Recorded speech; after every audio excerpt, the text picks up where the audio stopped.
Hello everyone, Edain here, and welcome back to the Edain Mod, where today we're going to be ranking the Mass Slayer heroes.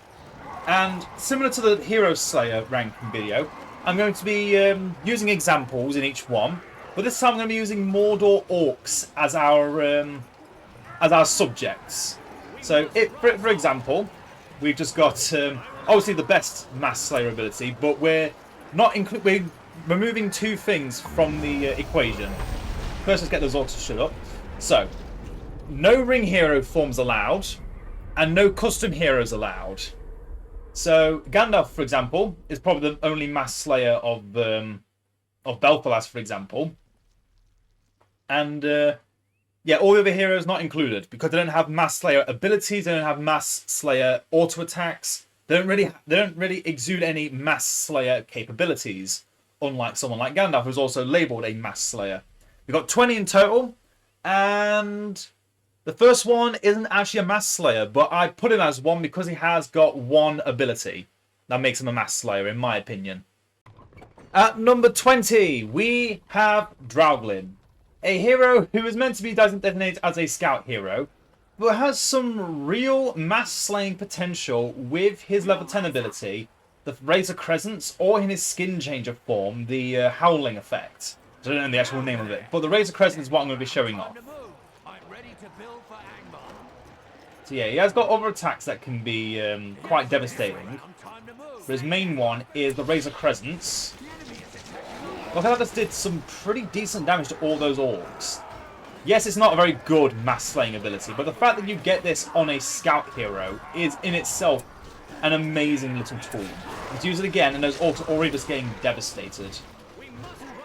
And then if we use his skin changer form, you can see the damage is a little bit different in its implication, but it's still damage. It's still AoE damage that can be, in a way, a mass slaying tool. And I want to just let that be known, because I think people actually sleep on Drauglin as a scout hero, or just a hero in general. I love Drauglin.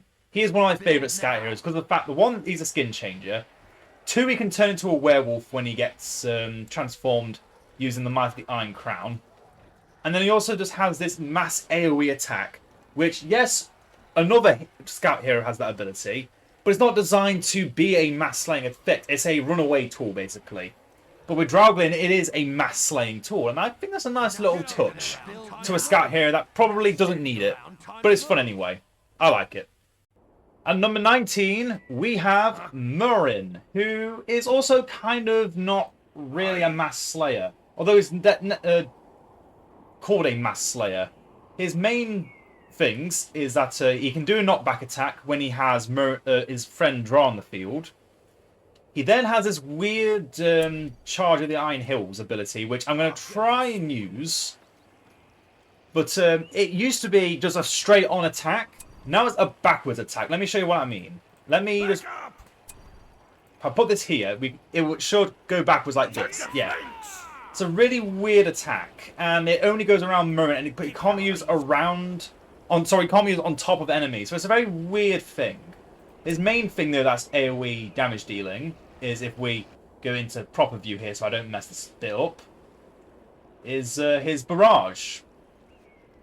Which, hopefully, I have not messed up here. Yeah. Just like that, can kill most things in the barrage area. Although, obviously, clearly you can see not everything got killed, because the shots themselves are quite random. So if they miss, then you've just got a few still alive. But the whole fact is that they also are feared for the duration. But we can also see, let's just show quickly how his attacks are currently will knock down enemies because Draw is on the field. Yeah, you can see it. They knock him back far. And it's weird because it seems to be hitting other things as well. Let's have a look at that again. Yeah, it's knocking him. That is... Okay. Did not know about that. That is pretty cool. That his attacks are... That is the most unique melee attack I've ever seen. If it weren't for the fact his abilities are a little bit wacky, I probably would have put him a little bit higher than that. But it also requires a second hero on the field, which you don't always have both of them on the field. But yeah, that's a weird attack, being able to hit something. It counts as a new projectile, and if they hit things, they get hit for damage as well. That's kind of cool as well. But again, we've got a lot more mass heroes to go through, and some of them I think are 10 times better than this hero. At number 18, we have Grimbeorn, another mass slayer among a faction of other mass slayers. And out of all of them, he doesn't have the highest... He has the highest damage, I'd say, with his basic swing. And he can transform into a bear, making him some of the only cavalry Lothlorien actually has. But, you know, he's a giant bear, not a unit of cavalry.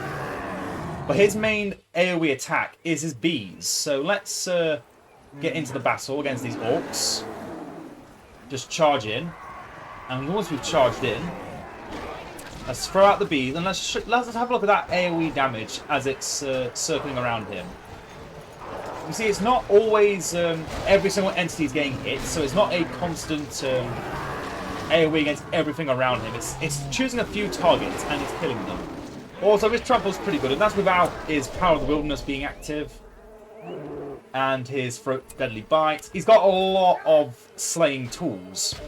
It's just actually getting him into the fight and praying there's not pikemen that he's going to run into when he's doing his trampling. But he does have a few things like healing himself. He's got, again, the bees do lots of damage to anything that touch them, or that they touch. So he's just another good hero that can do a lot of AoE damage. But obviously that was against orcs. Against any other faction, they can take a little bit longer to kill the intended targets.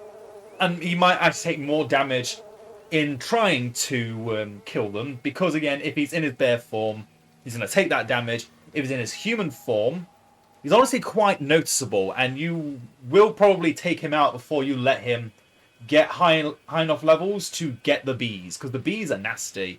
But if you stop the bees, what is he going to do? At 17, we have Sauron, or more importantly, the Necromancer. Not in his powerful form as the Ring Hero, because I've already said we're not using Ring Heroes. Not even in his Power of Past Ages state, because yes, those forms are very powerful, but they're not his most powerful forms for mass slaying. He can do a lot of high damage. He's got abilities like Pillar of Flame, for example, but Pillar of Flame is a very small area. And compare that to in his base form, his well, firstly in his shadow form he has a ranged attack that is an AoE. If we can get him to attack these orcs here, we can see how much damage that does. That's nearly half health on orcs, which is about a fifth of the health of Gondor soldiers. But then his main power is in his fire form. If we use Ruler of Fire, his ally just summon a giant heat wave to burn everything around him. Deals more damage with his flames. Like how he's just burning those orcs to death. Yes, this is a level 10 Sauron, and normally by level 10 Sauron you'll have Dwarf Hour, so you'll never probably see this form. But that fire should not be underestimated. If you lose Sauron at any point while he has Power of Past Ages, and then you have to get him back, just use this. While you're waiting for Power of Past Ages to come back, use this form. The damage is not weak. This is at base level 10 Sauron. No extra nothing. He's really good at killing things. Even in his shadow form, if you use something like Might of the Damned, yes, it's not his own ability to mass slay, it's his own units. He's having just do lots of AoE on their death. You can even use a Dark Swabs into the shadow, into the flame form. So then you've got Wall of Fire, Wall of Fire, as much fire power as possible into the Dark Swabs, which weakens your enemy's armor. You can burn pretty much any non-elite unit to death, or even unupgraded elite units can just get burned by Sauron in this form. It's actually quite impressive, the damage he can deal. Obviously, you have to be very far into melee. You're not going to survive if you're not careful. But this can work. Don't think that this is weak. Use this against clump factions like other Mordors and goblins, because they will not see this coming. Even peasants, even Rohan peasants can struggle against a fire form Sauron that's been leveled up appropriately. For 16th place, we have Lord Dane Ironfoot, the Iron Hills version. And honestly, I didn't think he was a mass slayer. His only real mass slaying capabilities is in his Rising Rage. When at 5 attacks, his attacks do a damage in area. But we've shown what Merrin can do with a AoE attack. He also eventually gets the ability to ride a boar for a few seconds, which can also be used to summon some Ram Riders, but obviously we're not taking summons into account when it comes to the... But yeah, let's have that AoE. That was 3 Orcs in 1 kill. That was pretty good. Then we get to Rupturing Strike. When we were at full... Did that kill anyone? No, that is purely an AoE. But then the trample that the boar does on the ruptured ground is uninterrupted, so the trample does not go down. See, we're doing pretty good damage. But again, I think that it's the same problem that we had with, that I mentioned with, what's his name? And look, that's a summon these, see if it's actually Ram Riders. It's Ram Riders! Okay, that's cool. I've never actually summoned the Ram Riders before with Dane. I'm kind of just wanted to do it for fun. I'm kind of glad I did. I can't believe it's 3 units though. That's insanely good. Anyway, back to Dane's main things. The reason he's so low down is the fact that his only mass slaying tool is in his rage. And he loses that every 20 seconds if he's not in combat. He has to build it back up with 20 hits. With the one ring, Dane becomes insane. Obviously, I'm not going to show all that off. I was planning to originally, but I was like, yeah, we already know what the ring hero form does for the dwarves. Every dwarf ring hero is insane. They have the AoE, big damage attacks, and Dane is no exception to that. He's permanently angry, and that is what makes him a much bigger mass slayer than he normally would be. But yeah, I'd say he's pretty much on the bottom of the lower tiers for hero slayers. Still good. But could he really be classified as a mass slayer when he's actually better in other categories? At 15, we have Glorfindel. Also, by the way, I'm adding in more Orcs over time as we go over, just slightly up every tier. Basically saying, these guys can do better, so I'm going to keep proving they can do better. So Glorfindel has a few abilities. His Blade of Purity can give him AoE attacks for a duration, which can't be used during Starlight, which is his other AoE ability, which allows him to heal, repulse melee attacks, also be activated to just do an AoE attack, can every 15 seconds ignore damage, and then also just say, screw it, you're not doing any attacks.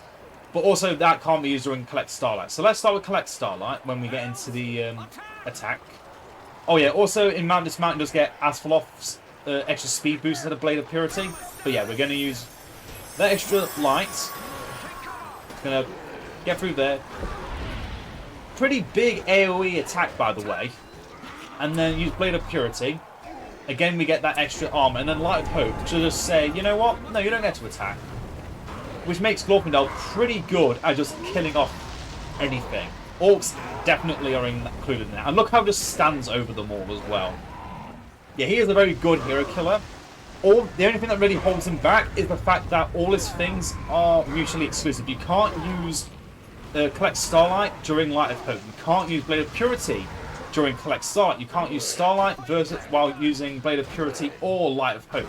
You're always going to be using only one of them, or in this case 2 of them with Light of Hope and Blade of Purity. And he does seem to just take a bit of just too much damage. He attacks fast though. He is definitely like his Wind Riders, although much better than his Wind Riders. Do not underestimate a Glorfindel in the fight. He can definitely clear out chaff faster than most enemies, most enemy heroes. But he's still not as good as some other heroes where you'll see Glorfindel, you're not immediately afraid. Some of the other heroes that come up, you will be afraid when you see them. And to be fair, you should learn to fear Glorfindel a bit more. He is good at what he does. He is very good at what he does. Call him a defensive hero. He is a mass slayer in his own right. At number 14, by a hair, mind you, we have Dwalin. A hero who is also built for mass slaying. Who doesn't have the biggest set of pools. But with his Grasper and Keeper in hands, he can do some pretty decent AoE attacks. And if his Powerful Blow ever goes off, which I'm going to just see there, that is a big AoE, and that's only at level 3.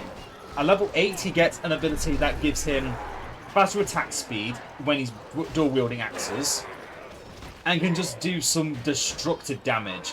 Don't let the Earth Hammer fool you. It is not that high of a damage ability. The Edain team learned from the original and had to make it a little bit weaker. But yeah, this version of Dwalin is very strong. He can definitely take out a lot of entities on his own.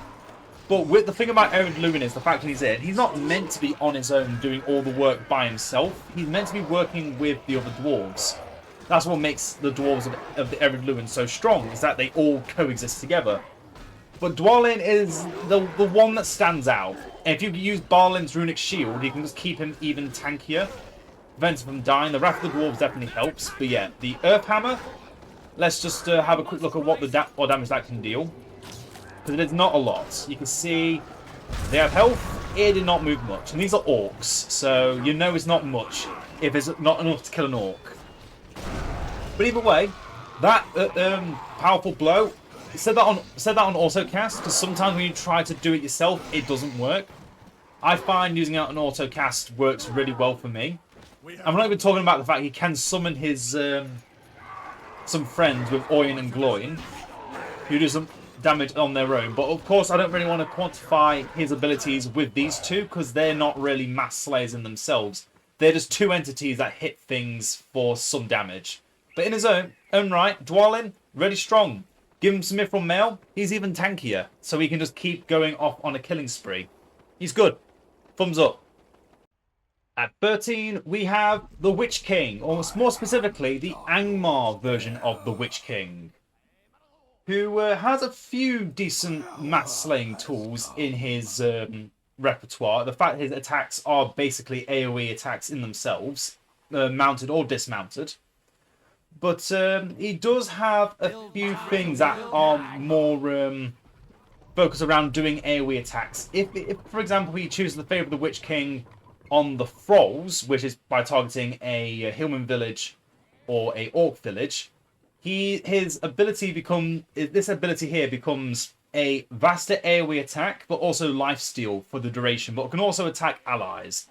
Or if you choose Sorcerers, here's a Last Winter ability, if you see here, enemy units and heroes in a large radius are also poisoned. I'm not sure which is actually better than the other, but I'm fairly certain it's safe to say at the very beginning, at level 1, you're going to want the favour of the Witch King for the Iron Crown ability, which the Witch King feeds on his frenzy of his minions. He deals damage in a larger area for 30 seconds, generates health with each hit, but also hits allies.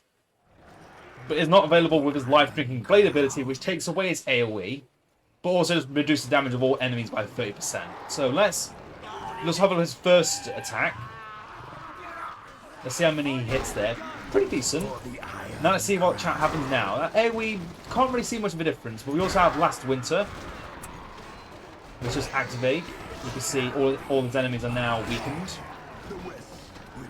But he's taking no damage thanks to his for the Iron Crown ability. But also, as I said, if we had chosen Sorcerers, we wouldn't be doing any more AoE. We'd take a bit more damage.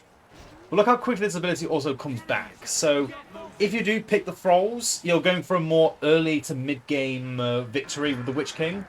You get the Iron Fist ability and such. But yeah, the main thing with the Witch King in this form is the fact he does have a larger AoE, and also heals off of every single attack. And in a few more seconds, we got it back again. And look at that, that is a substantial heal. So it doesn't even matter what he kills, he's just getting all that health back. So he becomes a very reliable one-hit killer. Obviously, if you want a better, more sustained fighter who can support his faction, you want the Men of Kharndoom as your favoured kin. But I feel like I'm liking the Thrall favour more and more just from looking at this. Look how fast it's coming back as well. This is an insane cooldown on this ability. Obviously, you can also use Life Drinker Blade, get rid of your AoE, but also just kill things in a more devastating way, as is fitting of the Lord of the Iron Crown. In at number 12, we have Eomer. And he's a hero that I've never really seen him as a Mass Slayer until I realised his spear ability, which used to be a one-hit, probably kill something immediately back in BFME 1, has become a very weird projectile. Let me show you what I mean. I'll get into a proper view so I can show it off more effectively. So firstly, the fact you can run around doing this is really good. You've got really good range on this, but look at that. That killed at least 20 orcs with that one hit. Now, we're going to see his other ability, which is a much more devastating AoE attack. So he's got a Memorial to weaken his enemies, and then his ability Ride of the Exiled. Which is, yeah, that is just death. Remember Arwen back in BFME 2 Vanilla, where she could just summon some water horses? That is this on steroids. This is just way stronger than it should be.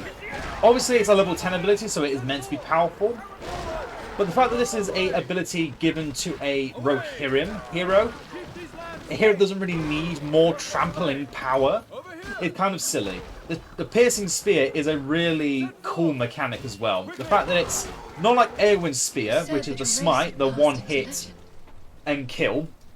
Eomer's piercing spear is so completely new and fresh that I really don't know what to say about it other than it is really cool and I like it. It's an ability that actually incentivizes you to attack something from far away because everything in the way is getting killed. Like, there's no physics or logic behind it. It's just a cool looking spear you're throwing far at something and you're doing lots of damage in the meantime. True against like an elite tower guard unit in full shield guard stance, they're not going to take any damage from this, supposedly. But it's still going to be doing damage to nearly every other unit in the game. And that's just at level 1. Let's not forget the fact he's eventually just getting bonus experience for cavalry, and killing gives you resources as well. Eomer is a really well-rounded hero. If you use the Memorial well with Ride of the Exiled, he can be a pretty lean killing machine. Although, as you could see, the area is quite limited. So unless you're going against a clump, you're not really going to get much mass slaying out of Eomer. But to be fair, also, being a Rohirrim, your opponents are not going to either clump up to protect them with pikemen, which makes Ride of the Exiled even more effective in certain scenarios. But also, it can just be used to take out the biggest, most dangerous stuff, while your main force is cleaning up any chaff that falls out of the protection of their spearmen. But this can also all be done from a standing perspective as well. You don't have to be all using cavalry. But this is Rohan, let's face it. If you're not using cavalry, are you really playing Rohan? For number 11, we have Aranarth. That's right, the man is back again. And in his Ranger form again, because in this form, he is a Mass Slayer as well in his own right, with abilities like the Arrow Barrage, and of course the Deadly Sniper, which last time caught me by such a surprise. But I'm also going to mention quickly, if you choose the Path of the Dunedain, do not forget that Arnold Rangers can be given the Fable of Aranarth ability, which then gives them Harassing Fire, which if you're not aware is just the old Arrow Volley ability. And yes, it is still as powerful as it was back in BFME 2 Vanilla. Still a really good ability. Should definitely put some stock into those guys because they do a lot of work. But this is about Aranarth, not about the Dunedain that he leads. So let's use an Arrow Barrage to start off, and let's show off how much damage this can do. So obviously, this is exactly like Legolas's Arrow Volley. It does pretty much the exact same amount of damage, but obviously can't really see much. And obviously, another thing is that is also a few enemies hit all at once, but it only killed one. But then also, there's Deadly Sniper. The one problem with Deadly Sniper, you can see a few shots are just hitting the same entity. So yeah, when it comes to actually killing a lot of them all at once, Aranarth can't really do it. But put into account what he can do with the Faithful is make them able to just do an AoE attack. And yeah, Aranarth is definitely a long-range You can even see that's pretty good damage. And that was just one volley. We cascade them together. They do stack. So let's see some of them full health orcs. 2 arrow volleys. Did it survive? They do not. So don't be afraid to stack these up high when you have Ranger Aronoff. And you know, look at that. That arrow barrage is already back off cooldown. Bye-bye orcs. And to be fair, unlike Legolas's arrow volley, anything that survives the first hit is going to get knocked down. So it's not. It's more likely to keep them off their feet for a while. But unlike Legolas, doesn't do as much damage, which is why he has not been on this list just yet. But yeah, Aronoff, good hero.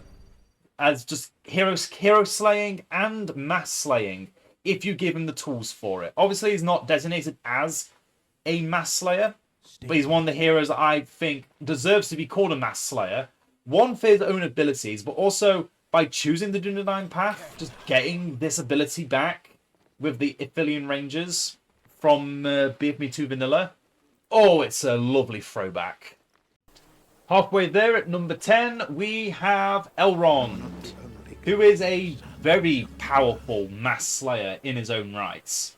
If it weren't for some of the other mass heroes we've already talked about, mass slayer heroes we've got, yeah, Elrond wouldn't look as anywhere near as good. So firstly, he's got his Rage of the Loud Water, which we've already talked about with Eomer. Just a large AoE attack. His isn't as glorious as Eomer's looks, but he starts with that at level 1. He then gets an AoE attack when he gets to level 5. Oh yeah, this also gets stronger the longer he's, the more he levels up. But also, at level 10, we all know it, we all love it, Velia. Just destruction in a beautiful form. Obviously, we all remember back in BFB 2, we had the just summoned Tornado, which would kill things instantly. This one takes a little bit longer to kill things, sometimes may not kill them, but at least it does damage, where before I don't think it used to. And this is not even taking into account the fact he can just use Restoration on his allies, but also has a mounting tool. A mounting ability, so he can actually go in and out of combat from a horse as well, while doing all of this shenanigans. Makes him a really versatile hero, very strong. Obviously, I wish this was a little bit stronger, but the fact it can kill Oathbreakers, that's right, the Army of the Dead can get killed off by the Rage of Loudwater, definitely makes him one of the better heroes, mass slayers in the game. Not hero slayers, no. Definitely a mass slayer in his own rights. But he's not as high as he could be because, one, there's Glorfindel, a cheaper hero who does pretty much the exact same things that Elrond does on a smaller scale but earlier. Which is why Elrond is higher than Glorfindel, because the fact that he does it on a larger scale but is more expensive. And two, because there's 9 other heroes that honestly do just so many more things. Again, earlier.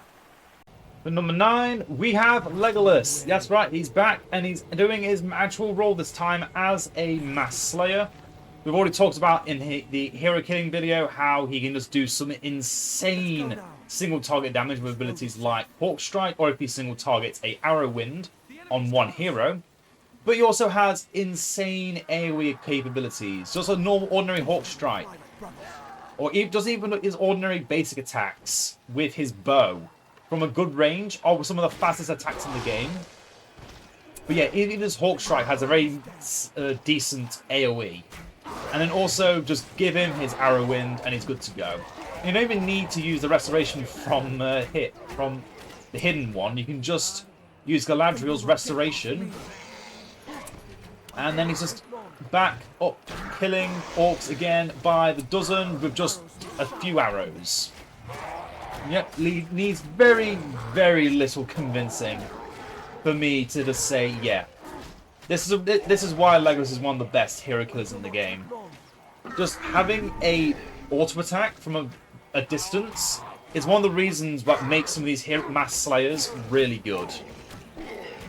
Not to mention the fact that he can make allies stronger, but also put him into knife fighter mode and he can still beat up orcs. with a relatively fast pace, and he does have AoE with the attacks with his knife fighter. So do not underestimate Legolas. Doesn't matter what he's doing, he can kill anything. And then obviously we've got things like Galadriel that can just support him at any moment, is insanely valuable. And Hawkstrike comes back very quickly.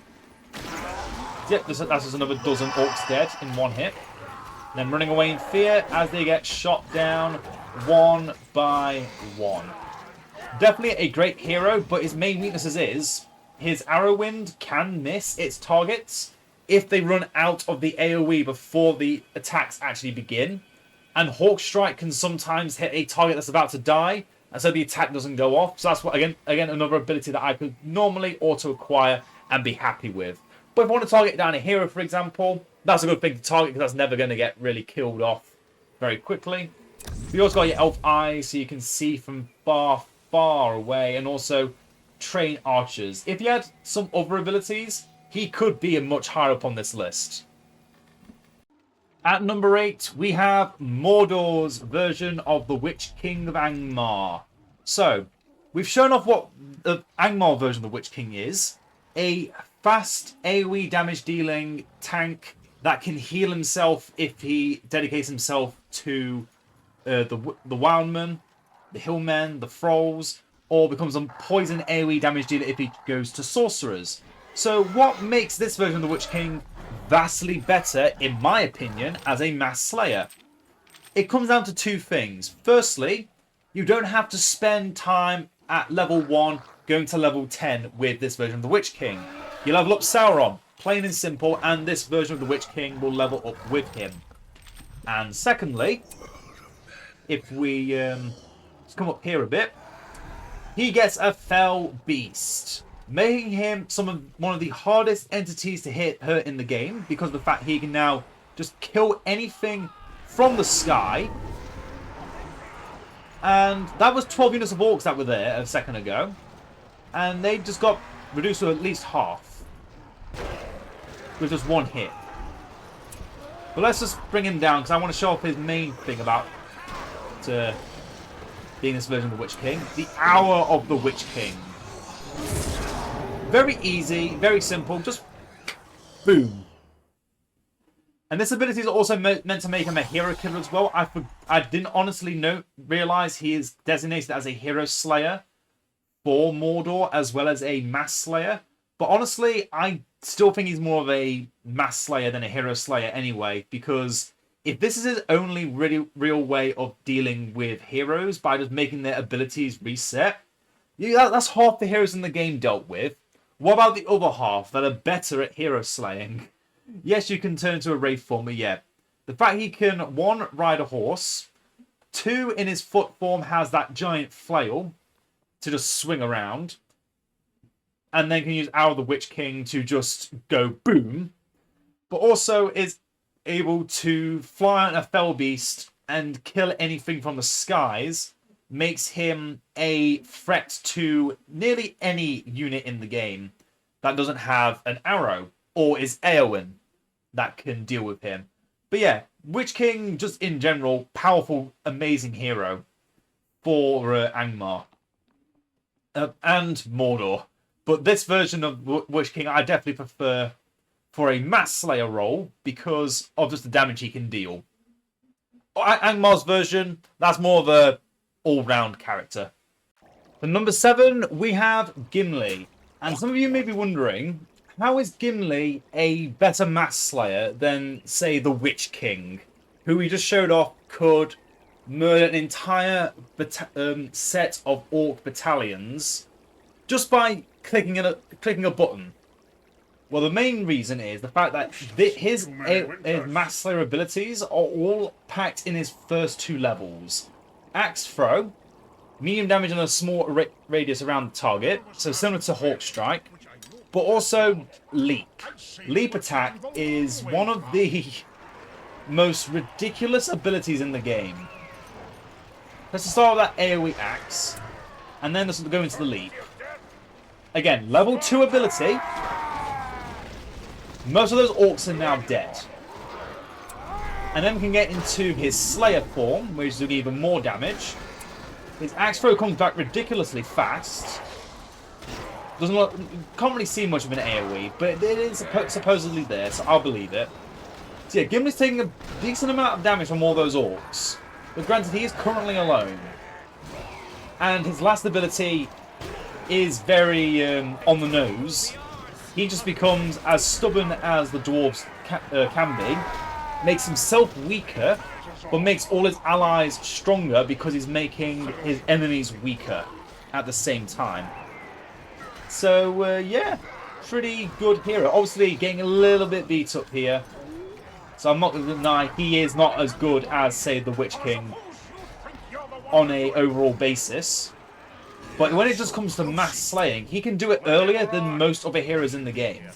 He doesn't need a lot of setup. And his attacks are fast too. He just has a lot in his kit that works. And he's one of the OGs for Battle for Middle-earth in general. He is just one of those heroes, and this is without his Mithril Mail. This is not even with Gimli at 100%, and he was able to deal with 12 Orc units like it was nothing. And that's just on him on his own. You should never have Gimli on his own, but believe me, if he's on his own, he can handle himself. That leap can level 2. The fact it's level 2 puts him several levels above some of the other heroes on this tier.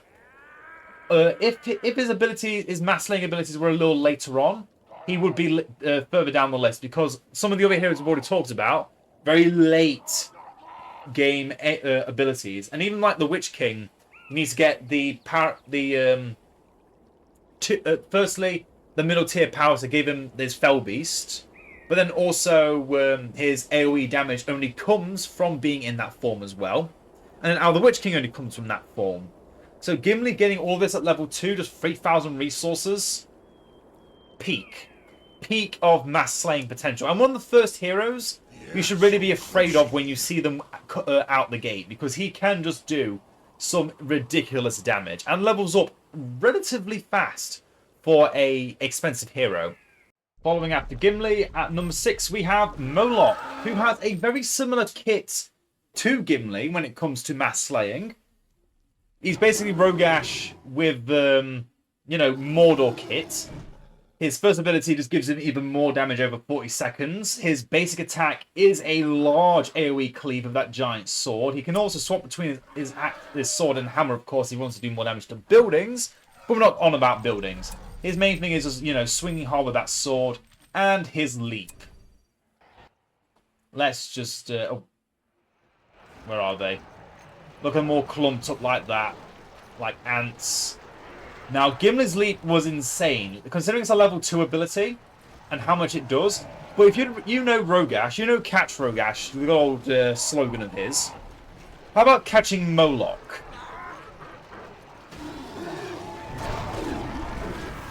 Now, those orcs are dead.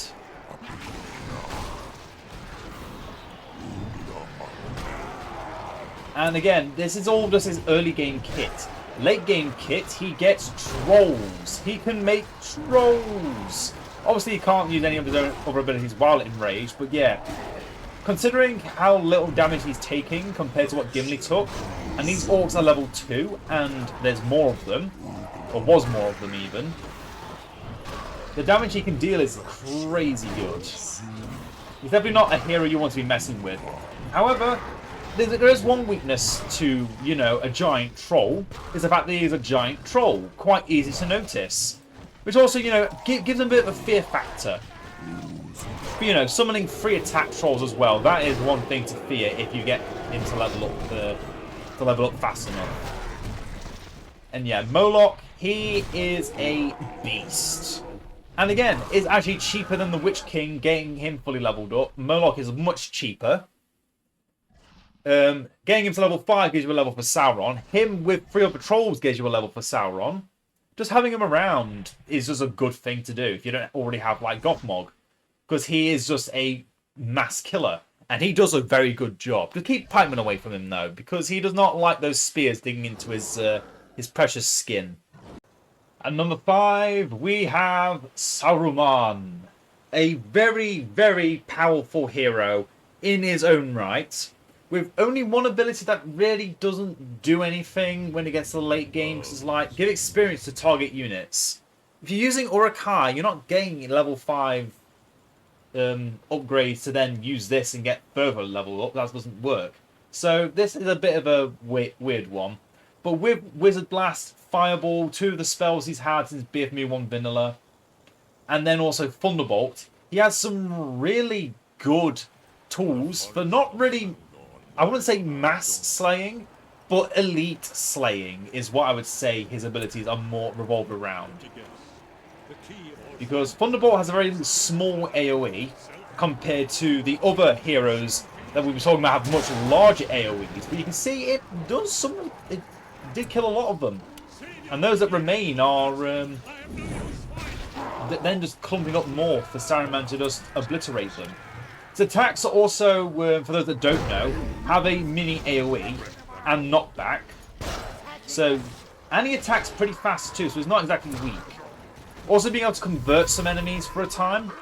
Although it's not a slaying tool in itself, it does have its uses. And then if I just wanted to give them experience, I can't, it turns out, because you know an enemy shouldn't be giving out experience to an enemy, even if it's a temporary friend.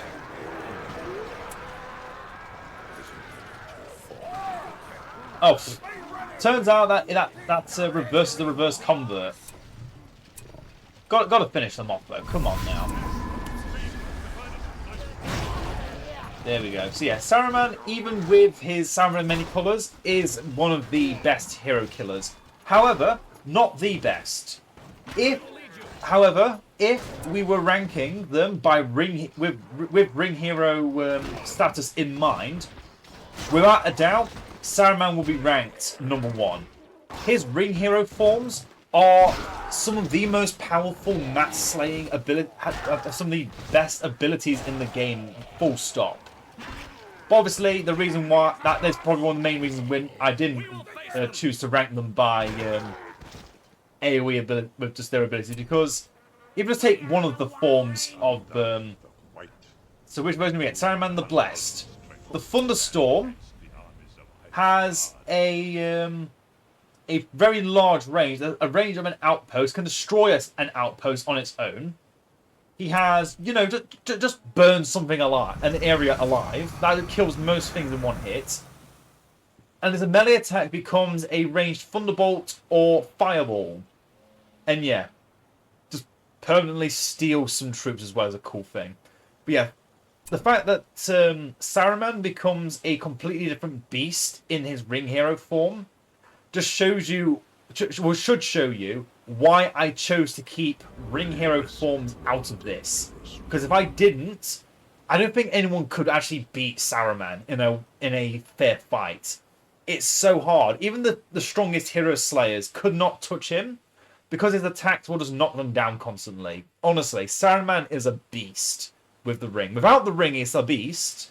But with the ring, he just becomes a completely different kind of beast.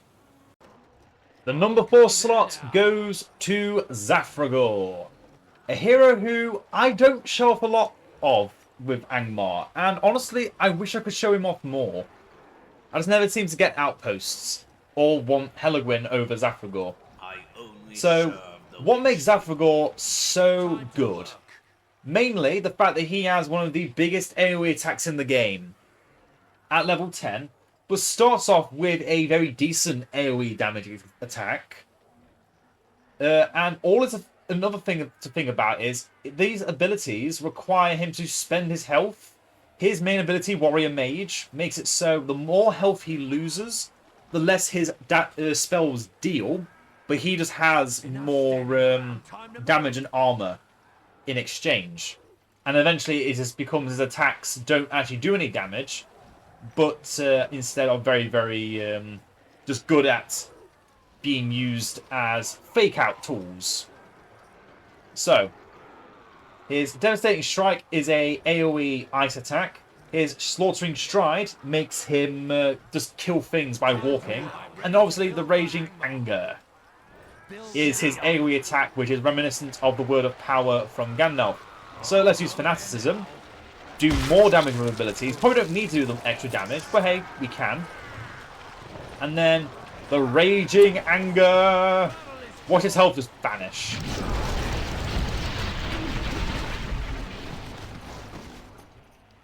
And yeah, Orcs are dead. Nothing survives the Raging Anger. You can even see his health went down.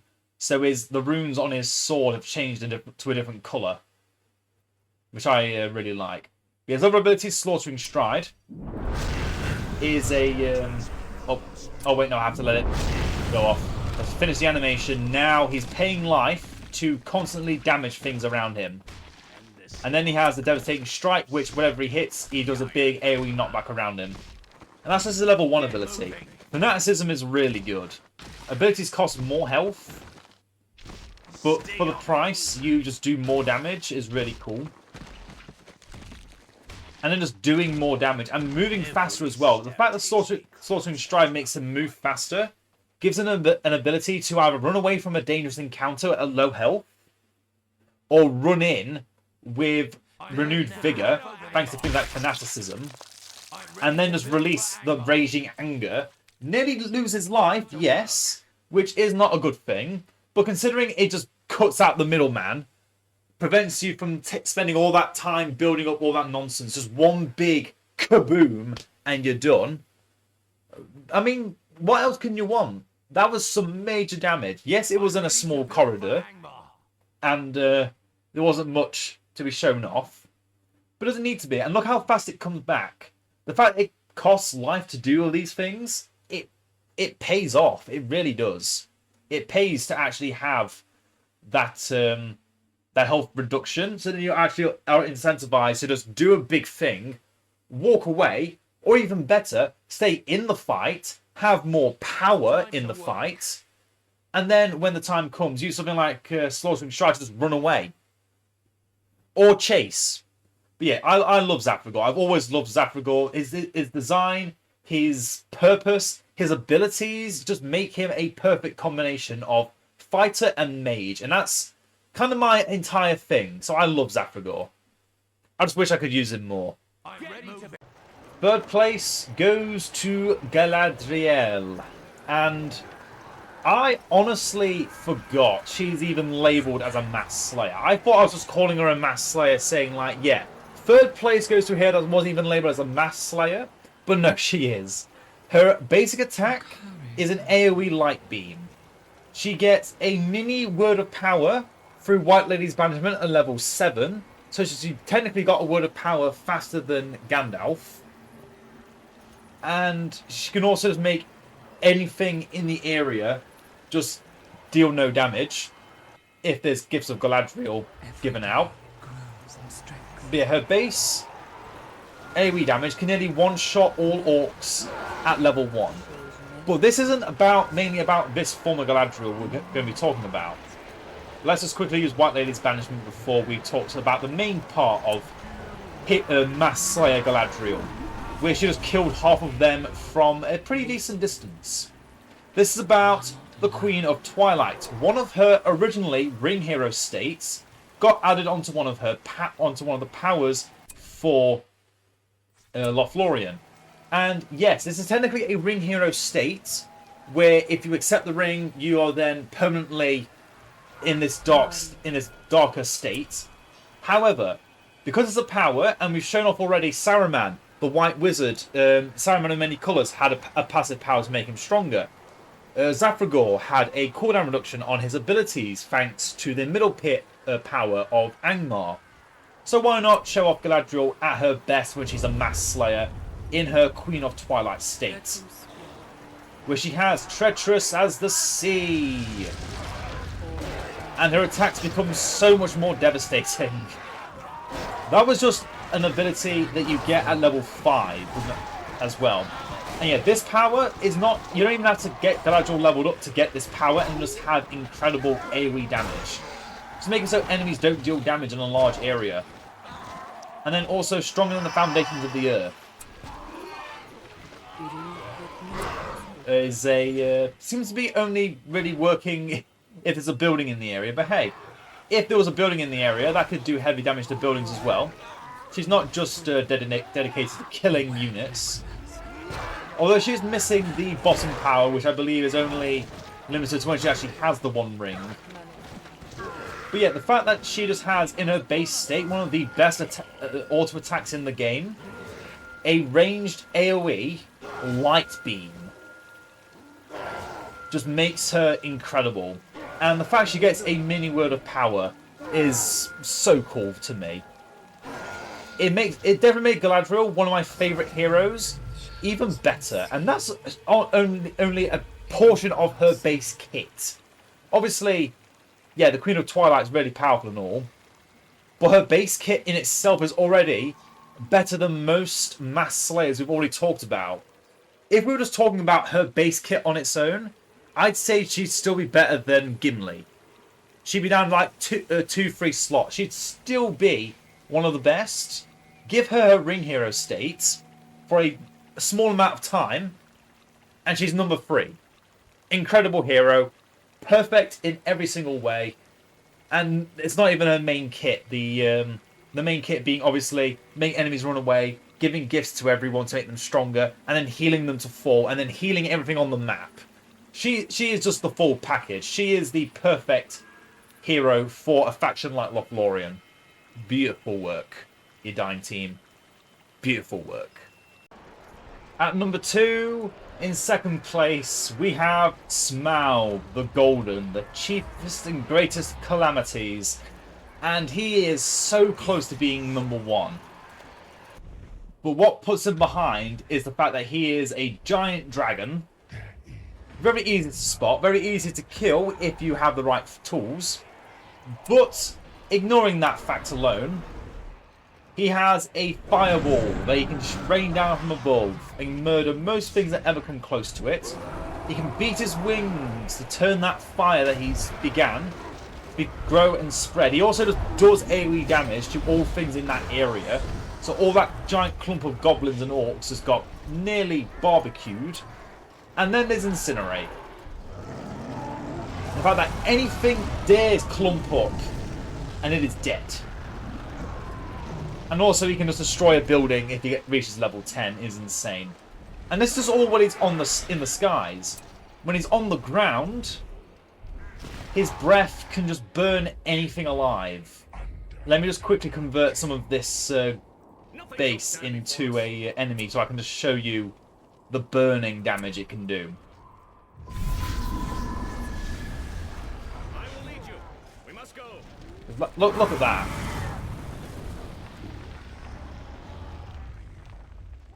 And then can just destroy any building. Let me try that convert again. Okay, I didn't just target Smaug. Okay, good. Yeah, from full health, we've got really good damage against the building, and then obviously you can also just destroy it with his pugnacity. And yeah, Smaug is just amazing.